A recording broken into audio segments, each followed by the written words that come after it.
Alright, ladies and gentlemen, welcome to the last DLC I have for Borderlands 1, this being Claptrap's new Robot Revolution, I believe is the full title. I always call it the Revolution because that's just easier.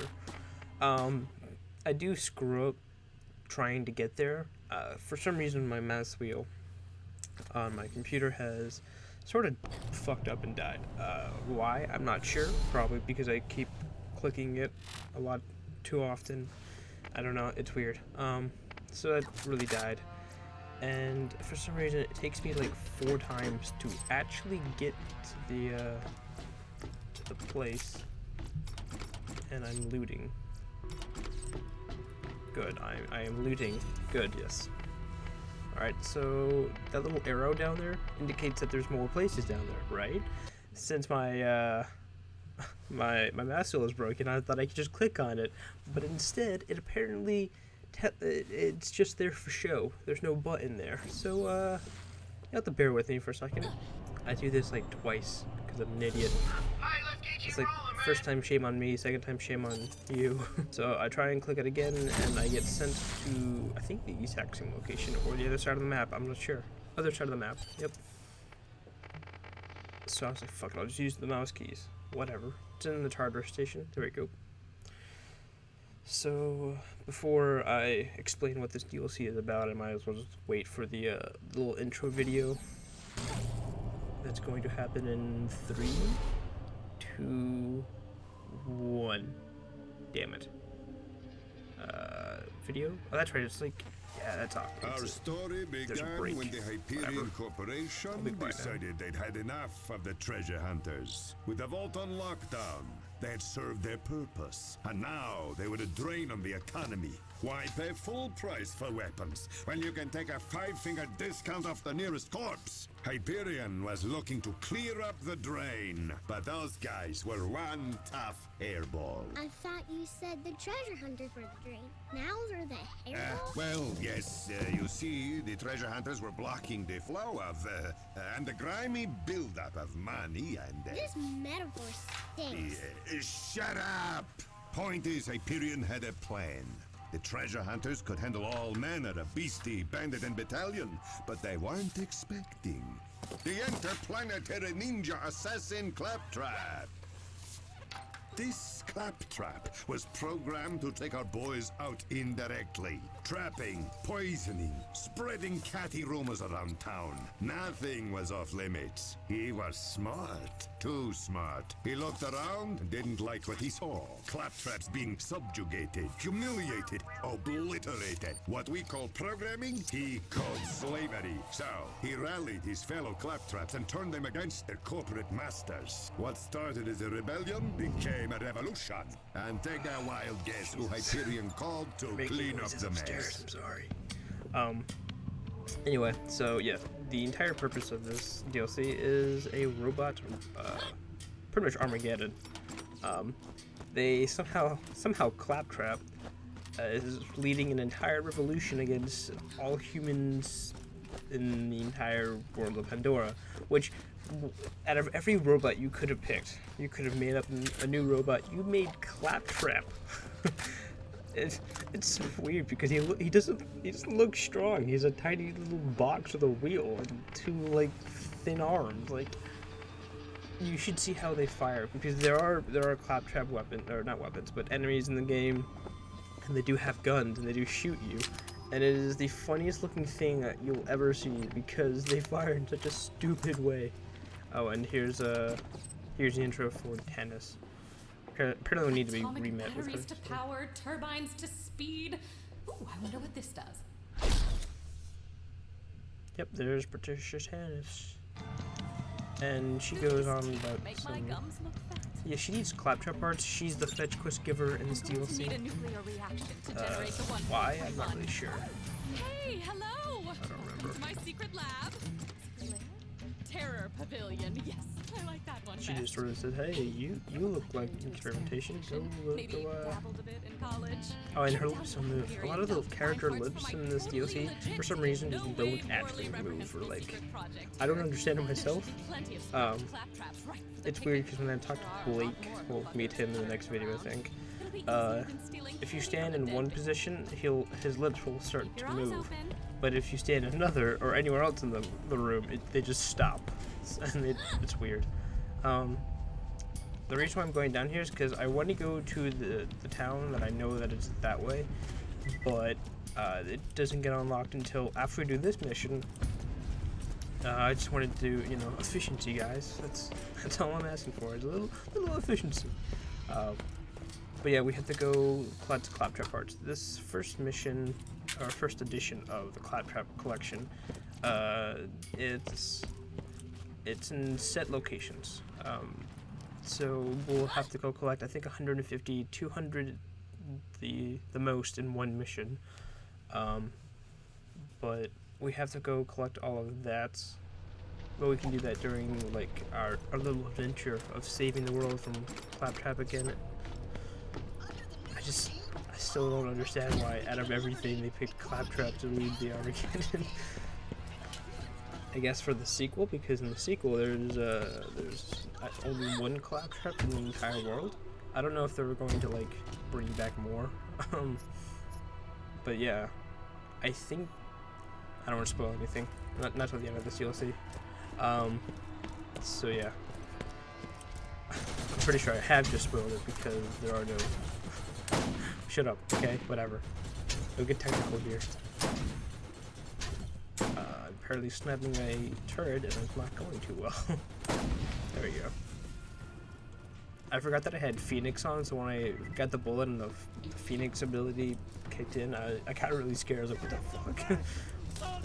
I thought there was like an exploding barrel nearby. I panicked a little, don't worry. He has so much freaking money. We have $1 million.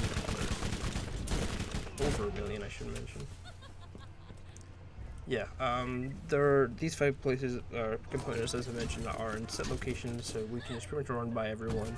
And you'll have to notice that they are all just bandits. It's important because later they become something else. And since I have Phoenix, I don't want barrels. I don't like barrels. Barrels and Phoenix does not mix at all. I thought this would be a really cool place to like start sniping a few of the guys, but I couldn't really see anyone. That and a bunch of bandits, not bandits, but psychos came up and they were like, hey, we want to chill. And then I blew off his entire torso with a single shotgun bullet. Shell? They're shells, not bullets. I'm sorry.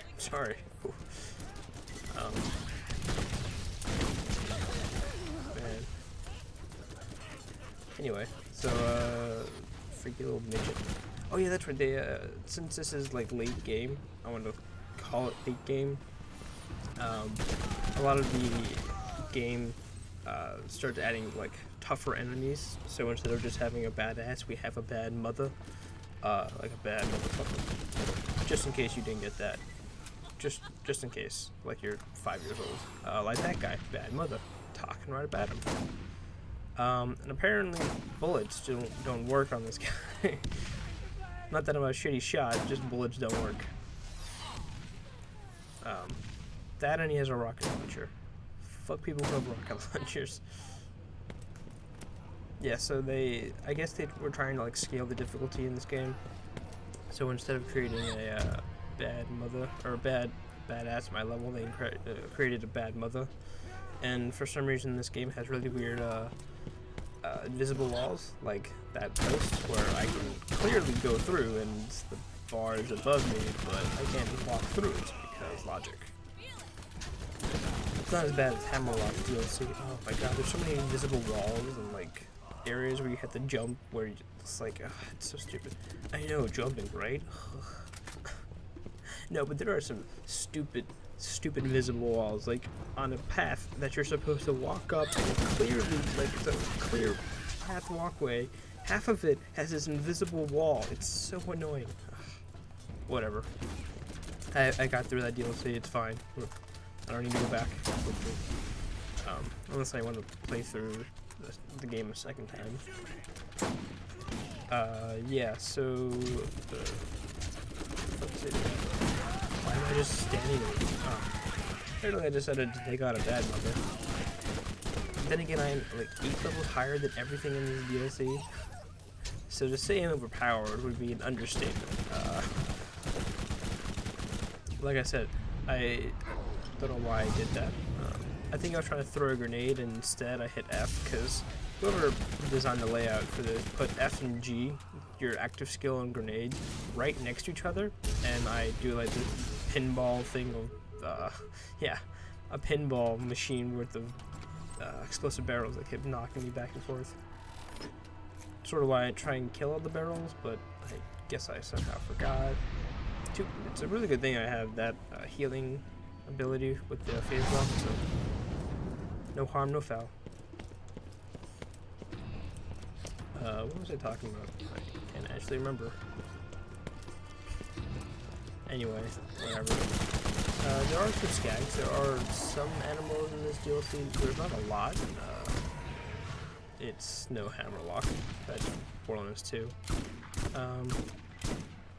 Yeah, the crush of weapon apparently does like nothing to these guys. The fire damage from my Phoenix just burns the living crap out of them. Like I don't even need to shoot them. But this shotgun seems to be really effective against skags in this game.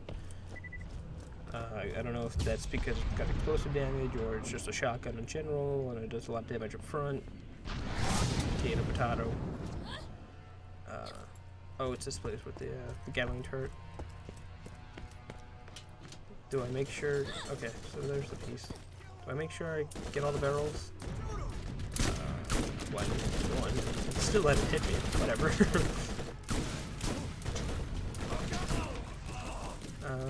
Yeah. Oh shit. Okay. Crap, that guy walks up. I'm not sure why I punched there. Punched the air after the guy is died. Yep. Just the thing is right, he's really dead. And apparently I exploded a barrel and then had the barrel boost my jump farther. So totally planned. Totally planned. Don't even question that. That barrel I had no excuse for. I just fucking walked up on it. Do I get the headshot? Nope. Nope. I think I get a better sniper rifle after this DLC, at the end of this DLC, because this one has a really weird, it has like a definitive point where you can hit, but the point is like a little circle, so you can hit anywhere in between the circle, and it's just big enough where you can have it outside of a person's head, or like you can't cover the entire head, so it's not a guaranteed headshot. It's really stupid like that. And I think we're coming near to the like Alamo of Claptrap. They're like assaulting this base for insert reason. I think it's because of like a Hyperion compound. We have been hired by Hyperion, at least that's what it said in the intro video, to go help them deal with the Claptrap units. So you would think that they'd be on our side. Well, that's not quite the case, and we'll get to that when we get there. For some reason they just start shooting at us because we're bandits, I guess. I don't know. It's really hard to define whether a Vault Hunter is a bandit. Like, are we bandits? Are we Vault Hunters? What's the real difference? We don't go around, well, we do go around mass murdering people, but it's not because we enjoy it, it's because we want loot. See, there's a better reason. And I think this is where we meet the first Claptrap unit. Yeah, there they are. They are freedom fighters. And the first one dropped a yellow weapon, or an orange weapon actually. It's crappier than the weapon I have, but it's orange. So obviously I'm gonna pick it up and sell it for hundreds of thousands of dollars. And for whatever reason I have like multiple class mods that aren't for my class. Just hoarding that for a reason. I think that was at the end of General Nox's DLC. Yeah, because we had to raid the whatchamacallit, his armory, you know, namesake of the DLC. Yeah, so here are Hyperion soldiers. And we walk in, we've been hired by Hyperion, and now they're like, okay, we don't want to harm your weapons, but we'll kill you. The super bad soldier is not as bad as you may think. For some reason, in my mind, I was like, I better change it to the Pestilent Crux because, you know, against Claptrap, who are essentially metal, as well as Hyperion guards who are wearing armor, so corrosive is good against that. But this game doesn't have that sort of thing. And here's the super bad guy. Yep, he's dead. Just straight up dead. I'm like really over leveled for this place, I swear. It's not even funny at times. Being 8 levels higher? Oh god. I'm a god in this